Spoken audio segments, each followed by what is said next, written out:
Hello everyone. अगर आप सोच रहे हैं कि हम ट्रांसलेशन प्रैक्टिस कहाँ से शुरुआत करें, तो आज का टॉपिक वही होने वाला है। और अगर आप किसी को सिखाते हैं तो आप यहाँ से शुरुआत कर सकते हैं। यदि आप सीख रहे हैं तो भी आप यहाँ से शुरुआत कर सकते हैं। जैसा कि आप देख पा रहे होंगे, फर्स्ट टॉपिक है use of is, are and am. और इसका हम लोग बिल्कुल अभी ट्रांसलेशन हिंदी आपको दिखाने वाले हैं, हिंदी वाक्य दिखाने वाले हैं। और उस वाक्य को हम लोग इंग्लिश में कैसे बदलते हैं, झटाक से, फटाक से, तुरंत से, वो आप जानेंगे इस वीडियो में। तो आप निश्चित रूप से 10 मिनट कीमती समय आप ज़रूर दें और आप सीखें यहाँ से ट्रांसलेट इनटू इंग्लिश करना। तो आज का जो टॉपिक है use of is, are, am, इसमें 3 वर्ब हैं, इज, आर और एम। ठीक है, हम सबसे पहले ये जानने वाले हैं ये तीनों क्रिया जो है कौन कौन सब्जेक्ट के साथ यूज होता है। और इससे पहले मैं आपको बता दूं, ये जब वाक्य के अंत में है, हो या हूँ रहता है, तब वाक्य के कर्ता के अनुसार इसका प्रयोग होता है, इज, आर, एम का प्रयोग होता है। जब वाक्य के अंत में, फिर से हम आपको बता दें, जब वाक्य के अंत में क्या क्या रहता है, हो अथवा हूँ, ये 4 चीज़ रहता है, तो वाक्य के कर्ता के अनुसार इज, आर, एम का प्रयोग होता है। और अभी हम आपको वाक्य का कर्ता क्या होता है, सब्जेक्ट क्या होता है, उसे भी बताने वाले हैं। तो ये 4 चीज़ देखें, है, हो या हूँ। और है का इंग्लिश होता है इज, है या हो का इंग्लिश होता है आर, और हूँ का इंग्लिश होता है एम। अब सबसे पहले हम लोग जान लें वाक्य का कर्ता क्या होता है। इंग्लिश में 9 सब्जेक्ट होते हैं, 9 कर्ता होते हैं, देख सकते हैं। सबसे पहले है आई, वी, इसे हम लोग फर्स्ट पर्सन का कर्ता कहते हैं, फर्स्ट पर्सन सब्जेक्ट कहते हैं। उसके बाद होता है यू, इसे हम लोग सेकंड पर्सन का सब्जेक्ट कहते हैं। और उसके बाद होता है ही, सी, इट, कोई भी एक नाम या फिर एक से अधिक नाम, यानी plural name, Ram and Shyam, इस प्रकार से रहता है। तो ये आपके प्लुरल सब्जेक्ट में हो गए। तो इस प्रकार से आप देख सकते हैं, इसको कहते हैं फर्स्ट पर्सन सब्जेक्ट, इसको कहते हैं सेकंड पर्सन सब्जेक्ट, और इसको कहते हैं थर्ड पर्सन का सब्जेक्ट। और एक और छूट रहा है, उसको बोलेंगे हम लोग दे, THEY, दे। तो ये जो आप देख रहे हैं, तो कुल मिला के देख सकते हैं कितना सब्जेक्ट इंग्लिश में होते हैं। तो 1 2 3 4 5 6 7 8 9, यहाँ पे 9 सब्जेक्ट हैं। और इसी 9 सब्जेक्ट के द्वारा हम लोग सेंटेंस को अनुवाद करना सीखेंगे। तो सबसे पहले हम लोग जान लें कि इस 9 सब्जेक्ट के अंतर्गत जो कौन कौन से ये वर्ब लगने वाले हैं। ये हेल्पिंग वर्ब है, ये सहायक क्रिया है, हम लोग जानेंगे ये, लेकिन मुख्य क्रिया के रूप में अभी यूज होंगे। जो हम लोग हिंदी सेंटेंस का अनुवाद करने वाले हैं, उसमें ये मुख्य क्रिया का रोल प्ले करेंगे। देखेंगे आई के साथ कौन सा वर्ब लगेगा, तो आई के साथ यहाँ पे एम का प्रयोग होगा, वी के साथ आर, यू के साथ आर का प्रयोग होगा, और ही, सी और इट, ये सारे सिंगुलर सब्जेक्ट हैं, तो इसके साथ इज का प्रयोग होगा। ठीक है। और नेक्स्ट जो है राम एंड श्याम, ये प्लुरल सब्जेक्ट हैं, तो इसके साथ प्लुरल वर्ब लगेगा, आर का प्रयोग होगा।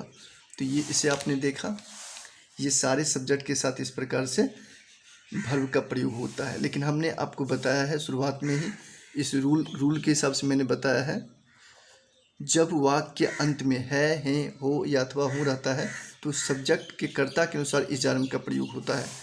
कर्ता यदि सिंगुलर में रहेगा तो वर्ब भी सिंगुलर लगेगा। रूल देख सकते हैं, ये जो रूल है हमने आपको बताया था कि रूल में जब वाक्य में के अंत में है, हो अथवा हूँ रहता है, तो वाक्य का क्रिया जो है सब्जेक्ट के अनुसार यूज होता है। तो आप देख सकते हैं, जैसे कि एग्जाम्पल है, पिताजी तैयार हैं, पिताजी तैयार हैं, ये जो है वाक्य में हम देखें तो सब्जेक्ट जो है पिताजी हैं, और यहाँ पर वाक्य का क्रिया जो है और हैं का इंग्लिश आर होता है। लेकिन हम ये लोग यहाँ पे यूज करेंगे फादर इज रेडी। तो देख सकते हैं इस प्रकार से यूज होगा। तो आपने समझा कि अगर वाक्य के अंत में है, हो अथवा हूँ रहता है तो सब्जेक्ट के अनुसार वर्ब का प्रयोग होता है। जैसे कि सब्जेक्ट सिंगुलर में रहेगा तो वर्ब भी सिंगुलर होगा, ना कि यहाँ पे आर का यूज होगा। तो आपने जाना, इसी प्रकार से हम लोग अभी ट्रांसलेशन में सब का प्रैक्टिस करने वाले हैं। चलिए, तो अब हम लोग फाइनली एक्सरसाइज 1 का जो ट्रांसलेट इनटू इंग्लिश है, इसमें हिंदी आपको दिए हुए हैं, जो कि है, हूँ, हैं या हो की क्रिया से बनने वाले ये सारे वाक्य हैं। तो इसे हम लोग तुरंत बनाने की कोशिश करते हैं। जैसा कि हमने अभी कुछ देर पहले बताया था कि इंग्लिश में 9 सब्जेक्ट होते हैं और 9 सब्जेक्ट के अंतर्गत कौन कौन सी क्रिया का यूज करना है। तो चलिए स्टार्ट करते हैं। मैं खुश हूँ, आई एम हैप्पी। मैं तैयार हूँ, आई एम रेडी। मैं धनी हूँ, आई एम रिच। आप यहाँ पे गौर करेंगे कि मैं यहाँ पर क्या कहीं गलती भी मुझसे हो रहा है, या आप जो भी प्रैक्टिस करने वाले हो आप खुद भी अपना गलती देख सकते हो, क्योंकि मैंने यहाँ पे बिल्कुल सही बतलाने का प्रयास किया है। हम लोग गरीब हैं, वी आर पुअर। हम लोग दयालु हैं, वी आर काइंड। हम लोग खुश हैं, वी आर हैप्पी। आप अच्छे हैं, यू आर गुड। आप धनी हैं, यू आर रिच। आप लोग तैयार हैं, यू आर रेडी। तुम गरीब हो, यू आर पुअर। तुम लोग उदास हो, यू आर सैड। वह अच्छा है, ही इज गुड। वह अच्छी है, शी इज गुड। राम नेक है, राम इज जेंटल। सीता बीमार है, सीता इज इल। मोहन स्वस्थ है, मोहन इज हेल्दी। अगर आप लोग बिगनर्स हैं तो इसे लिख करके ज़रूर आप अपने कॉपी में बना सकते हैं। मोहन स्वस्थ है, मोहन इज़ हेल्दी। गीता तैयार है, गीता इज़ रेडी। यह लाल है, यहाँ पे इट का प्रयोग करेंगे, इट इज़ रेड। यह मजबूत है, इट इज़ स्ट्रॉन्ग। वे लोग तैयार हैं, दे आर रेडी। वे लोग खुश हैं, दे आर हैप्पी। लड़के उदास हैं, boys are sad, boys are sad. बच्चे प्रसन्न हैं, the children are happy. Ram और मोहन अमीर हैं। यहाँ पे लड़के उदास हैं। यहाँ पर जो देख रहे हैं लड़के उदास हैं, यहाँ पे आपका दा का यूज करना है। जैसा कि यहाँ पे आप देख पा रहे होंगे, लड़के उदास हैं, लड़के उदास हैं। द बॉयज़ आर सैड, बच्चे प्रसन्न हैं। द चिल्ड्रेन आर हैप्पी, यहाँ 2 जगह आपको दा का यूज करना है। राम और मोहन अमीर हैं, Ram and Mohan are rich, Ram and Mohan are rich. आप बुद्धिमान हैं, यू आर वाइज। राम बहादुर है, राम इज ब्रेव। वह मोटा है, ही इज फैट। मैं मदन हूँ, आई एम मदन। वह सीता है, ही इज सीता। वह राम है, वह सीता है। यहाँ पे हो जाएगा सी इज सीता। यहाँ पे क्या हो जाएगा, सी इज, क्योंकि वह यहाँ पे स्त्रीलिंग के लिए बोध हो रहा है, तो यहाँ पे हम बोलेंगे सी इज सीता। वह राम है, ही इज राम। तो इस प्रकार से आपने देखा, इसके वर्ड भी दिए हुए हैं। अगर आपके पास ये बुक नहीं है तो फिर भी आप यहाँ से प्रैक्टिस कर सकते हैं।